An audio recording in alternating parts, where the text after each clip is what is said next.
बढ़ती हुई दिख रही है। धर्मांतरण गैंग पर योगी सरकार का सबसे बड़ा वार हुआ है। कन्वर्जन रैकेट का मास्टरमाइंड छांगुर जेल में है, जिसके धर्मांतरण की फैक्ट्री मिट्टी में मिल चुकी है। अब उसी छांगुर के धर्मांतरण सिंडिकेट के फंड मैनेजर को यूपी एटीएस ने नागपुर से गिरफ्तार किया। ये महज एक गिरफ्तारी नहीं, ये 15 साल से चल रहे कन्वर्जन सिंडिकेट के जल्द ही मिट्टी में मिलने के संकेत भी हैं। तो आइए देखते हैं कैसे योगी फोर्स के प्रहार से धर्मांतरण का सबसे खतरनाक नेटवर्क एक एक करके ढह रहा है और कन्वर्जन गैंग का सबसे खतरनाक मोहरा कानून की गिरफ्त में आया।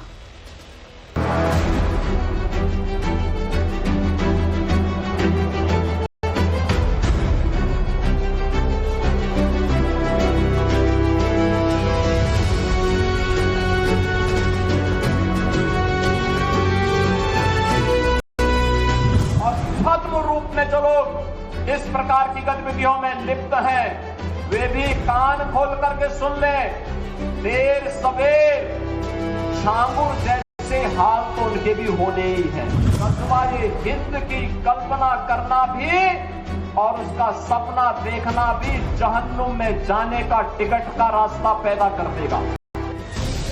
उत्तर प्रदेश के मुख्यमंत्री योगी आदित्यनाथ जो कहते हैं, उनकी पुलिस फोर्स उसे 100% पूरा करती है और अब जहन्नुम का टिकट छांगुर के कन्वर्जन रैकेट के उस सबसे बड़े मोहरे का कटने वाला है, जिसे यूपी एटीएस ने नागपुर से गिरफ्तार किया है। नाम इधू इस्लाम, काम धर्मांतरण रैकेट के लिए फंडिंग और लॉजिस्टिक्स से लेकर ब्रेन वॉश तक का पूरा ब्लूप्रिंट तैयार करना। अवैध धर्मांतरण गिरोह का ये वो शातिर खिलाड़ी है जो छांगुर के जेल जाने के बाद भी कन्वर्जन नेटवर्क को जिंदा रखने की कोशिश में जुटा था। लेकिन यूपी एटीएस ने धर्मांतरण रैकेट के खिलाफ बड़ी कार्रवाई करते हुए छांगुर और जलालुद्दीन के जाल को तोड़ दिया और कन्वर्जन नेटवर्क को एक और बड़ा झटका दे दिया। हाल ही में सीएम योगी आदित्यनाथ ने अवैध धर्मांतरण के गुनहगारों के खिलाफ कठोर कार्रवाई करने के निर्देश दिए थे। अब यूपी एटीएस ने धर्मांतरण के मास्टरमाइंड छांगुर के करीबी और फंड मैनेजर माने जा रहे इधू इस्लाम को नागपुर से गिरफ्तार कर लिया है। जांच एजेंसीज का कहना है कि छांगुर के नागपुर में पहले से मजबूत संपर्क थे, लिहाजा ये कार्रवाई बेहद सावधानी से की गई। यूपी और महाराष्ट्र एटीएस की ज्वाइंट टीम ने शनिवार तड़के ऑपरेशन कर महीनों से फरार इधू इस्लाम को नागपुर के पचपावली थाना क्षेत्र के आशीनगर से दबोच लिया। ये फरार चल रहा था और छांगुर के नेटवर्क की एक बेहद महत्वपूर्ण कड़ी था। पूरे महाराष्ट्र में छांगुर के ऑपरेशंस को देख रहा था। फंडिंग अरेंज करना, अकाउंट्स मेंटेन करना, इसी का काम था। ये एक निहायत ही महत्वपूर्ण कड़ी है छांगुर के इन्वेस्टिगेशन में और इसके इंटरोगेशन से बेहद सनसनीखेज खुलासे होंगे। नागपुर से हुई इस गिरफ्तारी ने धर्मांतरण सिंडिकेट में खलबली मचा दी, क्योंकि ये महज एक गिरफ्तारी नहीं बल्कि पूरे रैकेट की कमर तोड़ने वाली कड़ी है। ये सिर्फ एक गिरफ्तारी नहीं है बल्कि उस गजवाए हिंद की सोच पर चोट है जिसे पालने वालों को उत्तर प्रदेश के मुख्यमंत्री योगी आदित्यनाथ सीधी चेतावनी दे चुके हैं।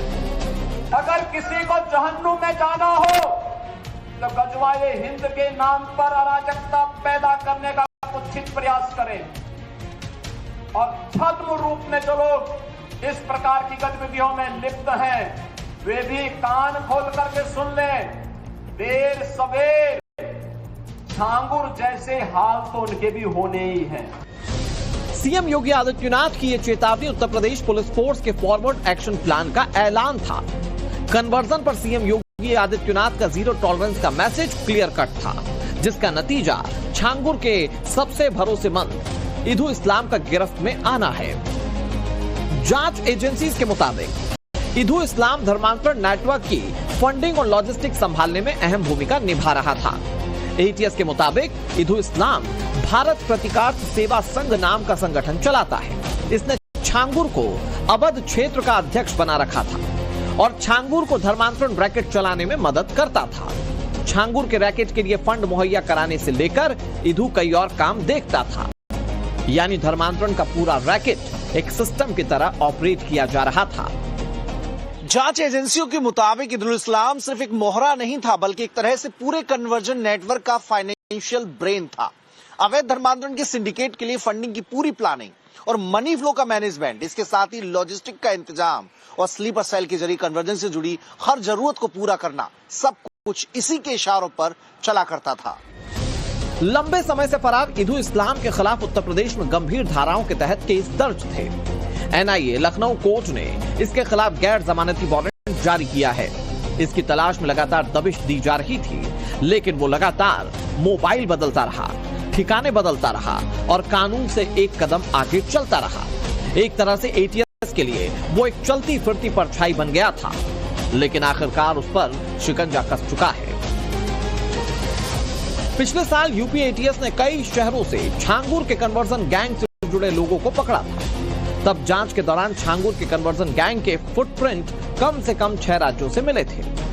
तब भी यह खुलासा हुआ था कि इस्लाम कबूलने के लिए छांगुर के टारगेट पर हिंदू और गैर मुस्लिम लड़कियां होती थीं। लालच, शादी और आर्थिक मदद का झांसा देकर इसका गिरोह धर्मांतरण करवाता था।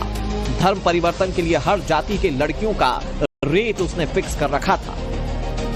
धर्मांतरण के लिए ब्राह्मण, सरदार और क्षत्रिय लड़कियों का धर्मांतरण करवाने को लेकर 15 से 16 लाख रुपए दिए जाते थे। पिछड़ी जाति की लड़कियों को इस्लाम कबूलवाने पर 10 से 12 लाख रुपए का भुगतान किया जाता था। अन्य जाति की लड़कियों का कन्वर्जन कराने के बाद 8 से 10 लाख रुपए दिए जाते थे। कुछ मामलों में डरा धमकाकर भी धर्मांतरण कराने का आरोप है। अभी बलरामपुर में एक बड़ी कार्रवाई को हम लोगों ने आगे बढ़ाया है। आपने देखा होगा, उसने रेट तय किए थे। यानी कैसे धर्मांतरण के कार्यक्रम को आगे बढ़ाना है। हिंदुओं में, ब्राह्मण में, क्षत्रिय में, सिखों में,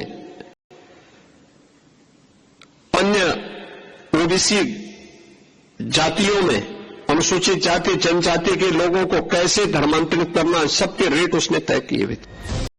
अब छांगुर की उसी साजिश की एक और परत उधर चुकी है। यूपी एटीएस ने धर्मांतरण गैंग के उस फाइनेंशियली ब्रेन को दबोच डाला जो छांगुर के रैकेट में पैसा डालता था, हिसाब रखता था और अवैध धर्मांतरण के पूरे खेल को जिंदा रखता था। इसी फंडिंग की वजह से यह गैंग पिछले 15 सालों से एक्टिव था। इस बात की जानकारी हुई है कि लगभग 15 वर्षों से यह गैंग वहां कार्य कर रहा था और इस दौरान इसने काफी बड़ी संख्या में धर्मांतरण कराए हैं। 15 सालों से चल रहे धर्मांतरण के सुनियोजित गिरोह के लिए कथित तौर पर विदेश से 100 करोड़ रुपए से ज्यादा की फंडिंग भी मिलने की बात सामने आई थी। फंडिंग के लिए छांगुर और जलालुद्दीन ने फर्जी संस्थानों के नाम पर 40 से ज्यादा बैंक अकाउंट खुलवाए थे। विदेशों से उसमें धनराशि आ रही थी। आप सोचिए, 100 करोड़ से अधिक का ट्रांजैक्शन अब तक उसके 40 खातों में प्राप्त हुआ है और लगातार उस अभियान को आगे बढ़ाने का कार्य कर रहा था। एक लोग किस रूप में देश का स्वरूप बिगाड़ने का काम कर रहे हैं। परिस्थितियां बदली हैं तो उद्देश्य उनका वही है जो उस समय था। हां, काम का तरीका उन्होंने बदला है।